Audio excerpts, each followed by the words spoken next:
കാലാവസ്ഥാ വകുപ്പ് പുറപ്പെടുവിക്കുന്നുണ്ട്. കൊച്ചിയിൽ നിന്ന് നിതിൻ പ്രഭാകരൻ കൂടി ചേരുന്നുണ്ട്. നിതിൻ, മധ്യകേരളത്തിലെ മഴയുടെ പൊതുവായൊരു സ്ഥിതി എങ്ങനെയാണ്? നിതീഷ്, മലബാറിലെ അത്ര ശക്തമായ മഴ കഴിഞ്ഞ കുറച്ച് ദിവസങ്ങളായി മധ്യകേരളത്തിൽ പെയ്യുന്നില്ല.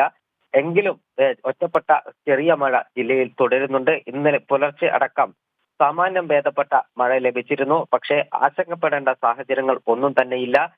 ജില്ലയിൽ തുറന്നിരുന്ന ദുരിതാശ്വാസ ക്യാമ്പുകൾ പൂർണ്ണമായും അടച്ചുപൂട്ടി. ആളുകളെല്ലാം തന്നെ സ്വന്തം വീടുകളിലേക്ക് പോയിട്ടുണ്ട്. പക്ഷേ മഴ കനക്കുമെന്ന മുന്നറിയിപ്പ് ഇപ്പോഴും നിലനിൽക്കുന്നുണ്ട്.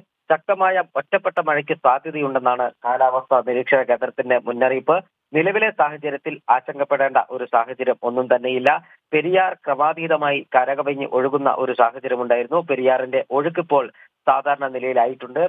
മറ്റ് വെള്ളക്കെട്ടുകൾ ഒന്നും തന്നെ നഗരത്തിൽ എവിടെയുമില്ല. തീരദേശവാസികൾ ഉൾപ്പെടെ ട്രോളിംഗ് നിരോധനം കഴിഞ്ഞതിനെ തുടർന്ന് അവർ മത്സ്യബന്ധനത്തിന് പോകാൻ ആരംഭിച്ചിട്ടുണ്ട്. നിലവിലെ സാഹചര്യത്തിൽ കാലാവസ്ഥാ നിരീക്ഷണ കേന്ദ്രം നൽകുന്ന മുന്നറിയിപ്പ് പ്രകാരം ആശങ്കപ്പെടേണ്ട സാഹചര്യം ഒന്നും തന്നെയില്ലെങ്കിലും ഒറ്റപ്പെട്ട ശക്തമായ മഴയ്ക്ക് സാധ്യതയുണ്ടെന്നാണ് വിലയിരുത്തപ്പെടുന്നത്. ലിബീഷ്.